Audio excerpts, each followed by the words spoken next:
Hi, everyone, and welcome back for part two of the chi-square goodness of fit test lecture in Psych 3510. Just a quick recap so that we know where we left off. We discussed what a chi-square is, or chi-square goodness of fit is. We discussed hypothesis testing, sort of in general. We went through an example. Our example was how frequently your boss makes employees take out the trash at the end of their shift. And what we wanted to know was, is the boss actually randomly selecting people such that everyone takes out the trash evenly? Or is the boss playing favorites, meaning do the boss's decisions, i.e., who takes out the trash, deviate from an expected probability, which is what we use a chi-square goodness of fit test to test. We discussed the logic of hypothesis testing, the null, the research hypothesis, rejecting, failing to reject the null. And where we ended was that we have calculated our chi-square, right? If you remember, let me go way back here, right? We did all this, right, with this formula to calculate a chi-square of 14. The question now is a chi-square of 14 a large chi-square, meaning that we have deviation from expected probability, or is 14 a small chi-square, meaning that we do not deviate from expected probability? So what we need is a hurdle, so to speak, a line in the sand, a benchmark from which we can judge the size of our chi-square, which is 14.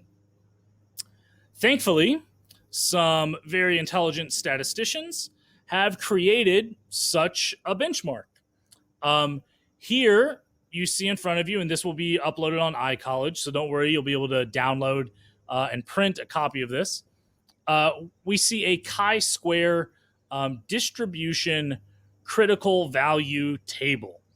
So what this table does is it tells us our line in the sand. It tells us how tall or short our hurdle is going to be, and then we compare our calculated chi-square to the size of the hurdle from our table, such that the larger our hurdle, the more difficult it is for us to achieve what we call statistical significance, meaning that we reject the null and we conclude that something is happening. In this case, the boss is in fact unfair, right? They are deviating from the expected probability. If your chi-square value is less than the hurdle, than the critical value from this table, then we fail to reject the null and we conclude that nothing is going on. So again, we're going to use some information. We're going to find our what we call our critical value from this table. That critical value is a hurdle, and that hurdle can be set at different heights based upon some details about our experiment. So the hurdle will be set at a particular height. And so the question we're asking is, does my calculated chi-square go over the hurdle? Does it clear the hurdle, meaning that we are convinced and we reject the null hypothesis? Or does it fail to clear the hurdle? Is it below the hurdle? Is it less than the critical value, meaning that we are not convinced and we would fail to reject the null hypothesis? So this allows us to make our decision, right? Remember, we set up our null and our alternative hypothesis such that they are mutually exclusive statements about the world. So we have to support one of them. This hurdle is going to tell us which one we should support when we compare it to our chi-square. So that was a lot sort of concepts and theory. At the end of the day, what you need to be able to do is use the appropriate information to find the appropriate value in this table.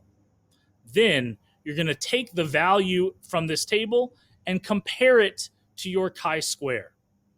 If your calculated chi-square is larger than the critical value, then we reject the null hypothesis.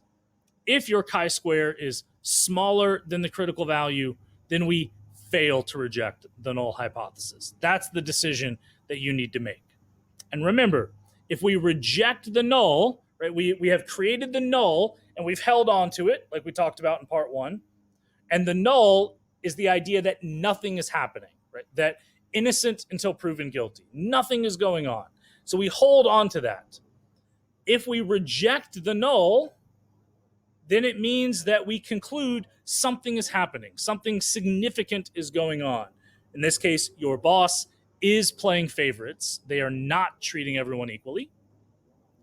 Whereas if we fail to reject the null, what that means is that we have held on to the null and we have kept the null hypothesis, right? We fail to reject it. We keep it, which means that your boss is being fair. They are adhering to probability.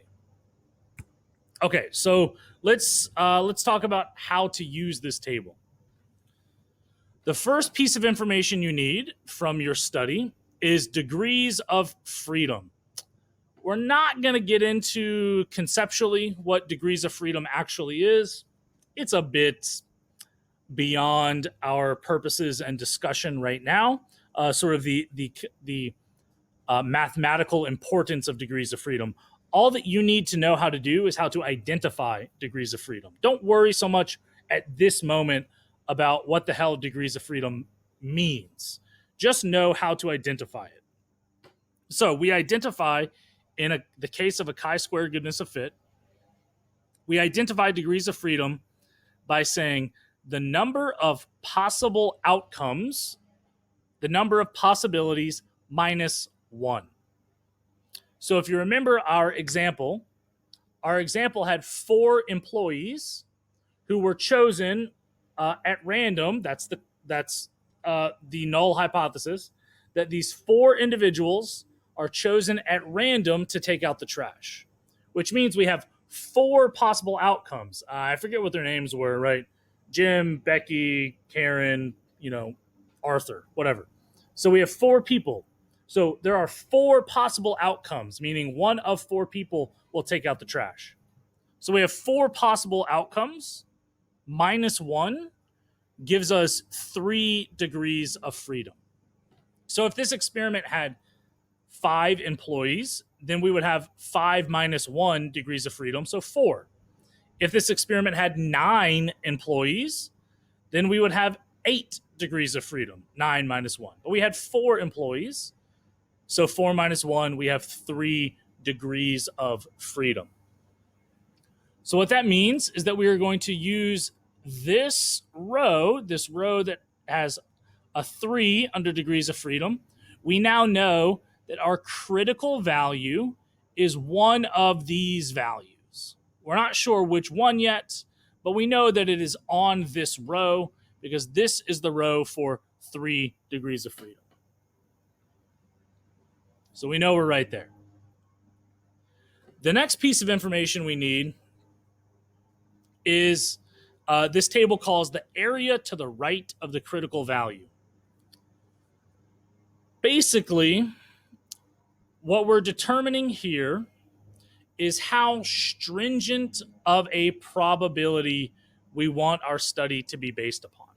So remember, we're comparing this to probability, and then we're using probability to decide whether or not our chi-square is extreme or not. We can see up here that we have some values, 0.99, 0.975, so on and so forth, down to 0.01. These are probabilities. Think of these as 99%, 95%, 10%, 5%, 1%. What these numbers mean is the level of extremity, the level of improbability that you desire, that you set up as your benchmark. So remember from our last discussion, our part 1, you are convinced by unlikely events. That's my coin flipping example, right? So If I flip the coin once, you're not convinced. If I flip the coin 1,000 times and it lands on heads, you are convinced. So what this value does up here, the area to the right of the critical value, what that probability does is it says how harsh or how lenient are we going to be about the level of improbability that convinces us. I'll say that again. How harsh or how lenient are we going to be about the level of improbability that convinces us? So, if we were to set our what we call alpha, this number is known as alpha. If we set alpha to be 0.01, that would be like requiring 1,000 flips of heads in order to be convinced. It is a very strict and stringent requirement for our decision making in this experiment. Notice how under the 0.01 column, the critical values are very large in comparison to the 0.99 column, where the values are much smaller. 0.99 would be like saying, if I claimed that I can make a coin flip heads, setting your alpha at 0.99 would be like only requiring me to do it once. What you're saying is that your hurdle is very low. That's what choosing 0.99 for alpha would be.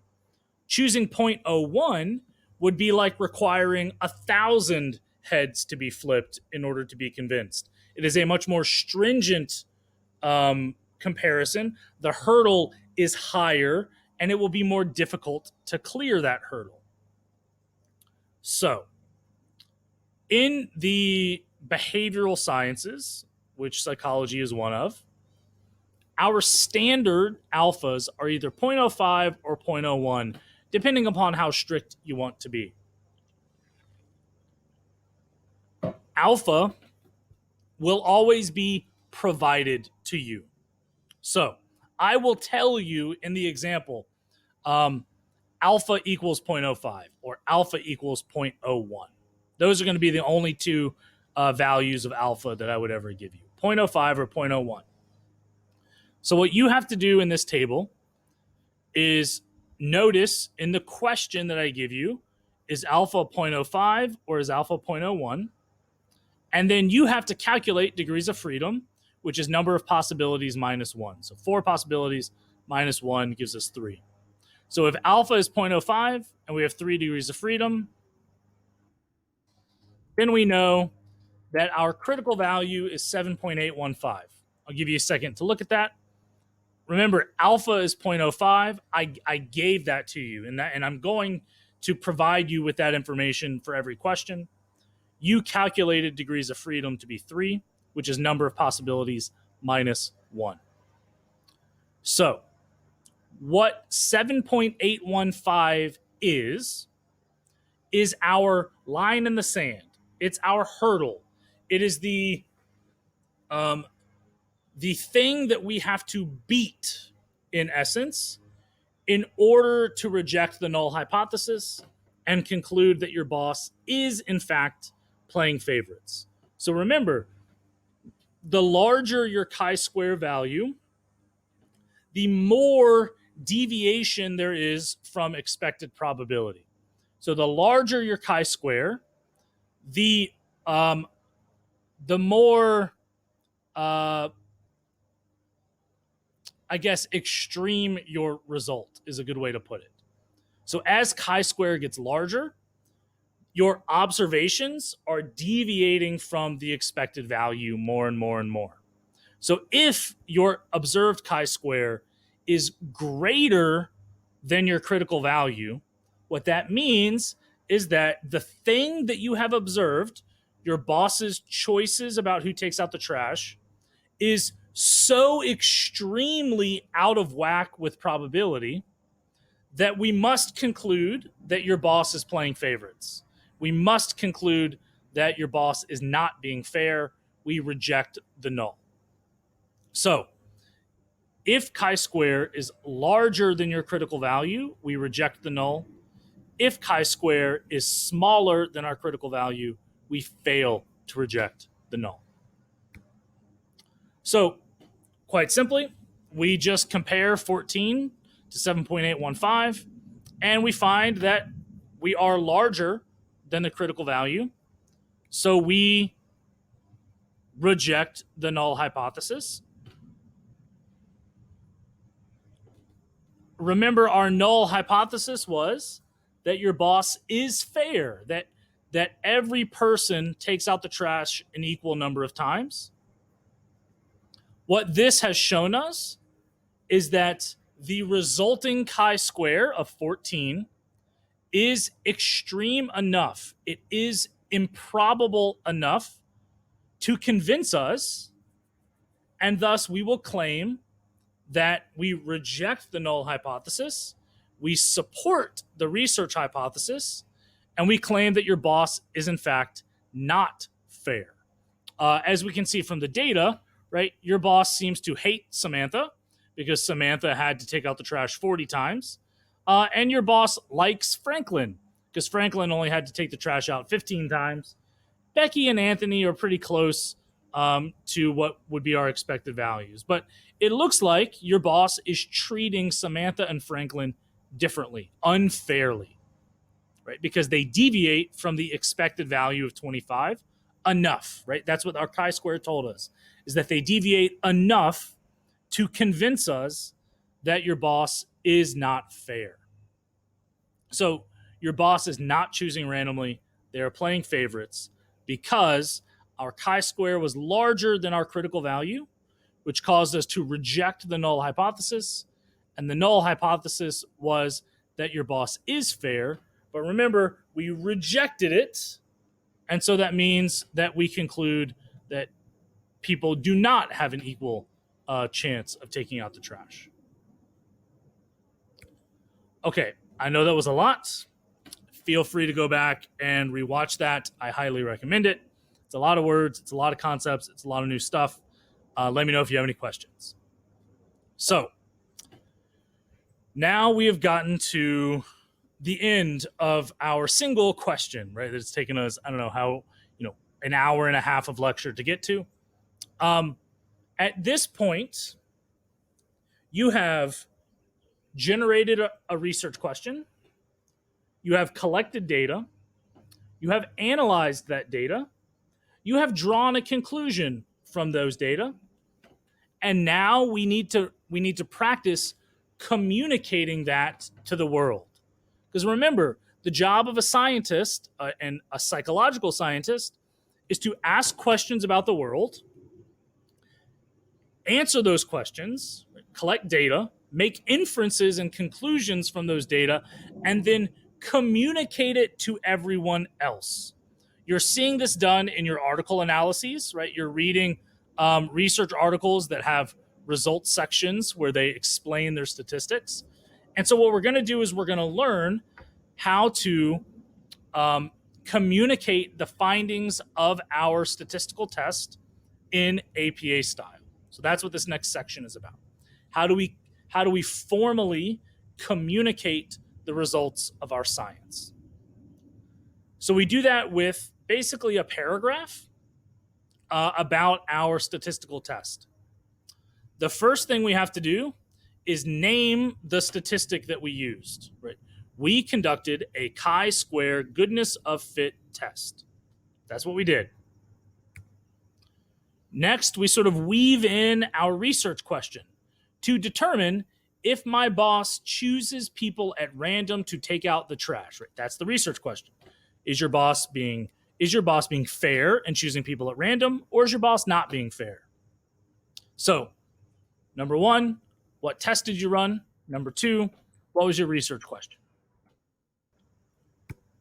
The next thing we have to state is whether we reject or fail to reject the null.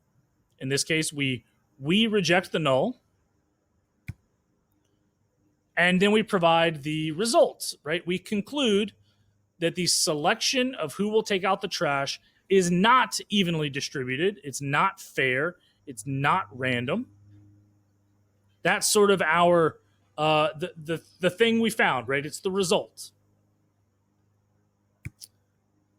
Next, we have some what I like to lovingly call statistical gobbledygook. This statistical gobbledygook is very important because it tells your reader and it communicates to all the other scientists a lot of details about your statistics. So this is chi-square. That's the symbol for chi-square. When you're answering these questions in your homework or on the exam, you do not have to use this symbol. I understand there is like a hotkey to get that symbol in Microsoft Word, but it changes based upon your version of Word, whether you have a Mac or a PC. So don't worry about actually generating that specific symbol. Feel free just to type out chi-square. Right? You can, with words, you can say chi-square, then paren. Paren is the singular of parentheses. Learn something new every day. Paren 3, which was our degrees of freedom. So we have to state our degrees of freedom, comma, n equals 100. Now, I know we said previously when talking about frequency tables that n equals the number of participants. Well, in a chi-square, a participant is technically like an observation. So in this case, n equals the number of observations. Now, what did we observe? We observed who took out the trash, and we observed it over 100 days, right? That's where we got our expected probability, our expected outcome of 25 for each person, right? 100 divided by 4. Everyone should have taken out the trash 25 times. So in this case, is the number of observations, which was 100. We made 100 observations, one for each day that someone took out the trash,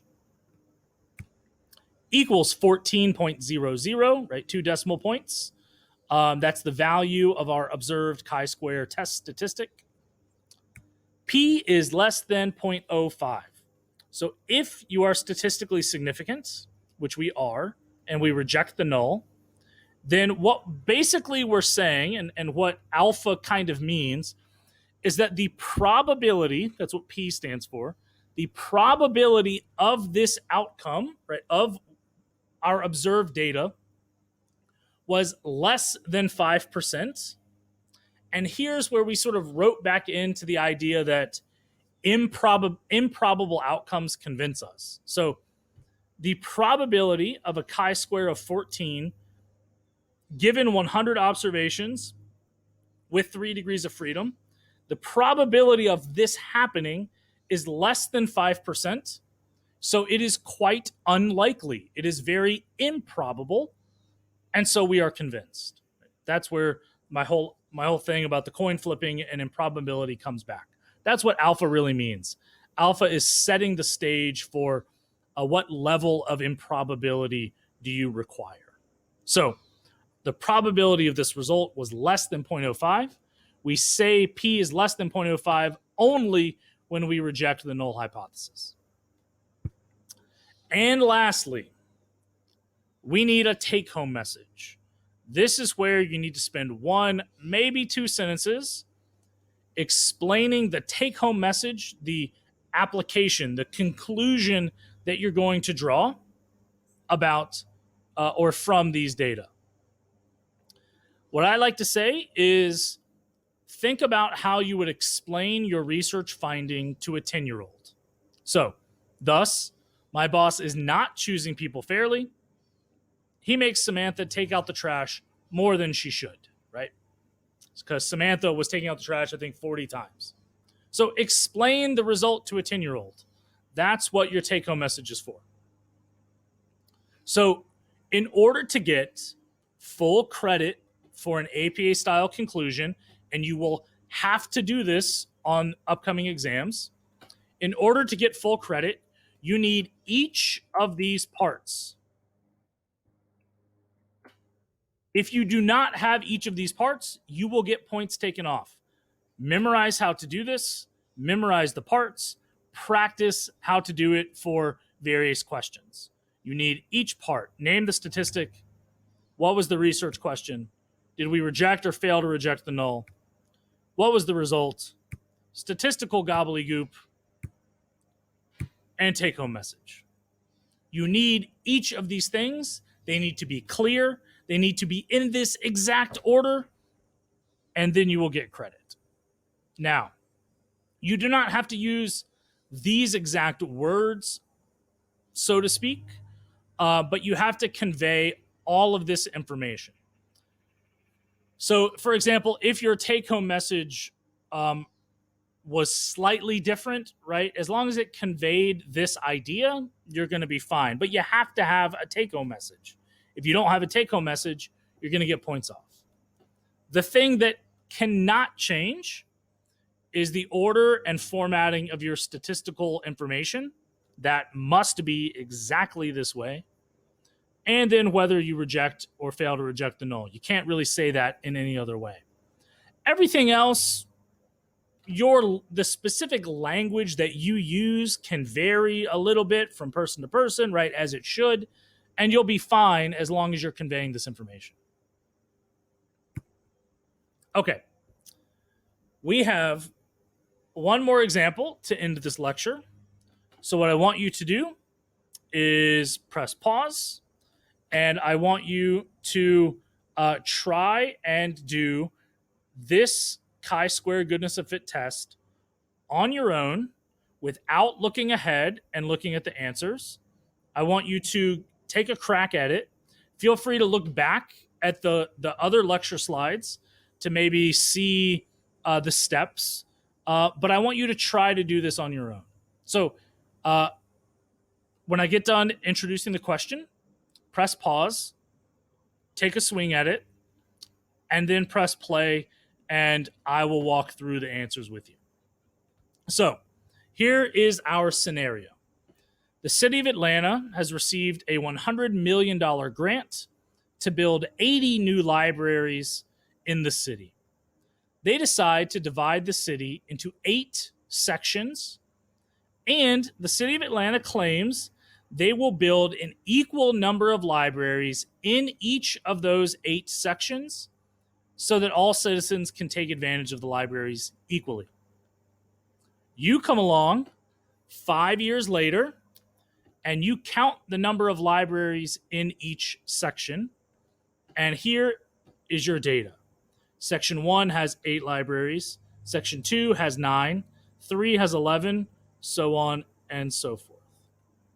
Your research question is, did the city of Atlanta evenly distribute the new libraries as they claimed?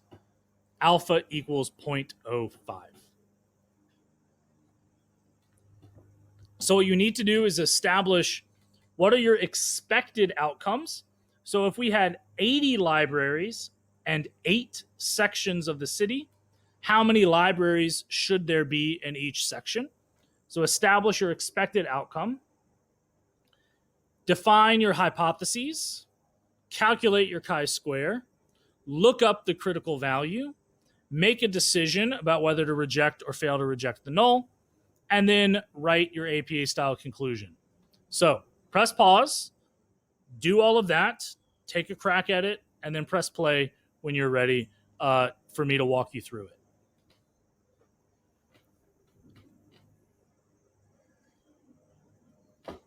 Okay, I hope you're back after doing this problem. So let's walk through it. Step 1, what are your hypotheses? Well, the null hypothesis, right? The nothing happens hypothesis, meaning that our observations align with probability, would be that all of our sections of the city have an equal number of libraries. Section 1 is equal to Section 2, equal to Section 3, so on and so forth. The research hypothesis, or the alternative hypothesis, is that the sections are not equal, right? 1 is not equal to 2 or 3 or 4, right? Something is going on. Some sections have too many or too few libraries. Because remember, the city is innocent until proven guilty. The city, what we start with the assumption that they did what they said they were going to do, which is equally distributed the libraries. However, we have to set up these two scenarios so that we can eventually make a decision about, are we going to stick with the null, right, the innocent until proven guilty, or are we convinced to support the alternative hypothesis? Now we need to determine our expected values. So if we have 8 sections of the city, then every section should have a 1 in 8 chance of getting a library. If we have 80 libraries, 80 times 1 over 8 means every section of the city should have 10 libraries. You could just do 80 divided by 8, right? That gives you the same result. But the logic of this is that with 8 sections, every section should have a 1 out of 8 chance of getting the next library. And if each section has a 1 in 8 chance and we have 80 libraries, we end up with 10 libraries in each section of the city. So we've established our E, our expected values. I gave you the observations, right? I told you the data that were collected. Right? These data that are introduced with the research question are the actual real world observations. This is what actually happened in the real world. 8 libraries, 9 libraries, 11, 10, 10, 8, 12, 12. That's how many libraries were actually built. So basically, the city claimed that they were going to build 10 libraries in each section. This is how many libraries were built, our observations.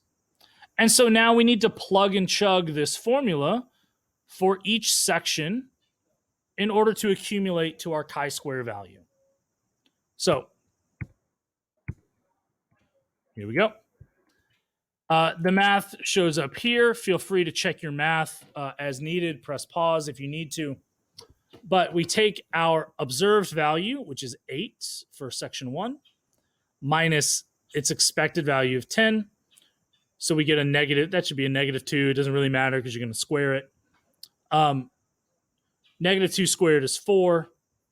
4 divided by 10 for our other E gives us a chi-square value of 0.4. Right. So all I've done is I've plugged and chugged this right side of the formula. O minus E squared divided by E. O, which was 8, minus E, which is 10, squared, divided by E, which is 10. Do the math, you get 0.4. We do the same thing for section 2, which had an observed value of 9. 9 minus 10 is -1. -1 squared is 1. 1 over 10 is 0.1. So check your math. Pause if you need to. And here's what it looks like.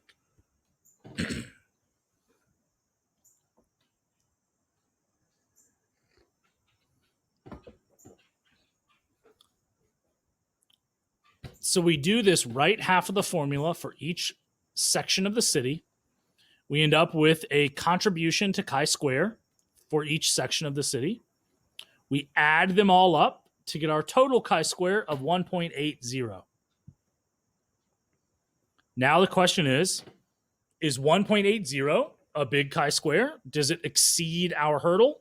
Or is it a small chi-square? Does it fail to exceed our hurdle? We need our critical value table. And we need 2 pieces of information. We need degrees of freedom. We had 8 sections of the city, so that means 8 possible outcomes. 8 minus 1 is 7. So we are working off of this 7 row. I told you in the research question that alpha was 0.05. So we're using that column. And so that means that where that column and that row meet, we have a critical chi-square value of 14.067. That is our hurdle. So we have set the hurdle at 14.607. If we get over the hurdle, then we reject the null and we conclude the city of Atlanta is not evenly distributing their libraries. If we are under the hurdle, then the city of Atlanta is innocent because we don't have enough evidence to conclude that they've done anything wrong. Right? We would conclude that they have evenly distributed the libraries. So our critical value, our chi-square critical, is 14.067. Our chi-square computed, right, that we observed was 1.80. So our computed chi-square is less than our critical chi-square, which means we fail to reject the null. We retain the null hypothesis. And so we're going to conclude that, in fact, the city of Atlanta has equally distributed the libraries. Now, that's weird, right? Because the libraries are not perfectly evenly distributed. Look, this one has 8, this one has 9, this one has 11, this one has 10, 10, 8, 12, 12.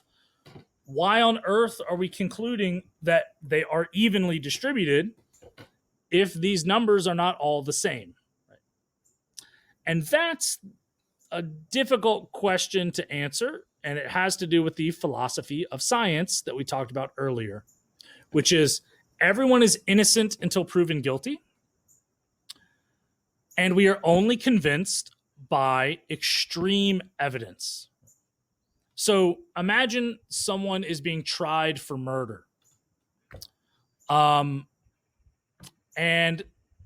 you're in trial, and the only evidence against them is that another person says they committed the murder, right? So Jim is accused of murder, and some random person, Mark says, yep, Jim did it.